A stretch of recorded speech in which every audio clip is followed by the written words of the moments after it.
Well, Taste of the Town, food truck edition, and Tom is checking out Dough Riders this morning. Hey, Tom.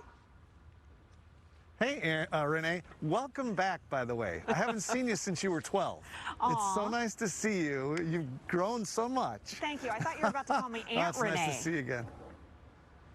Yeah, right. It's good to see you again. Anyways, welcome back. Hey, yeah, this is Taste of the Town. We're at Dough Riders, and look who I have with me, Aaron Finger. He's the owner. First of all, Aaron, I love the setup. Come on over here, you guys. Check out his truck.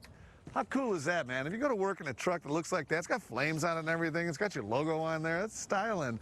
And also, while we're here and we're saying hello to Aaron, who are these two little guys over here, Aaron? Oh, those are my kids. That's Noah and that's Isaac. Oh, very cool. Isaac, I like the do. What do you got going there? I like that do. Very cool.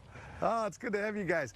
Hey, so you ran a sports league for little kids for a while, and then COVID hit. That's correct. So you're like, hey, a lot of them wanted refunds and a lot of things like that. So then you made a pivot to start making pizzas. Tell me your story. Yeah, so I9 Sports I had for about 7 years, and we were about to approach our biggest season in the spring, and that's when COVID hit in March. And so son of a gun. It was like all the walls came down, and just sitting in my office figuring, like, what am I going to do now? Got to do something. That's the only source of income. So my man Cody here, he's my lead soccer instructor at I9 Sports. So Cody knows how to kick a soccer ball around. He can kick a soccer ball, and he can also make a killer pizza. So I thought, you know, he had the restaurant background, I had the business background, and it felt like teaming up and starting something new so we can make some money during the pandemic. The heart and soul is this stove that you have back here, this oven. This is really, really cool. Now, tell me the story. You were looking at them online to get a new one, and that wasn't working out because you weren't going to get it for a while. Yeah, it was going to take about 2.5 months, so, you know, that's kind of, you know, too late for the income to start streaming in here. So sure, you couldn't wait around for a new one. So I found another guy in Mesa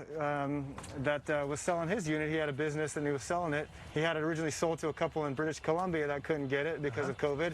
And so we lucked out, the stars aligned, and you know, 2 weeks later we were making pizzas in front of my house doing some R&D work. That is so fun. Now, who have you been helping out? Like, I'm guessing some corporate things like that? Yeah, mostly, you know, so we started our first event was actually July 4th here where I live at Sky Crossing. So we've been doing a lot of these neighborhood communities, bringing the pizza to them since they can't go out, you know, to restaurants with their big groups and whatnot.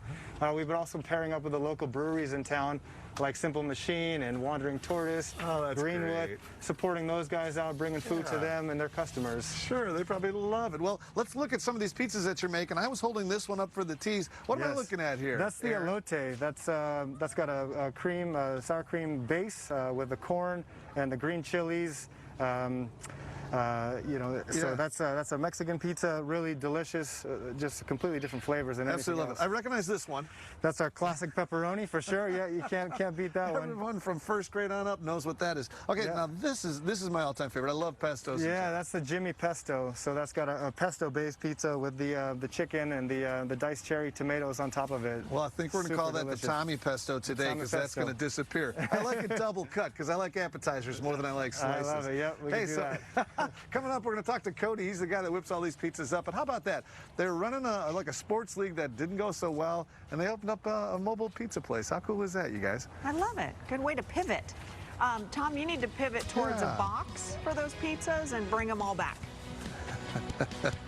I don't know if they have a sweet potato pizza, but we'll see. Hey, I'd eat that too. All right, we'll be right back.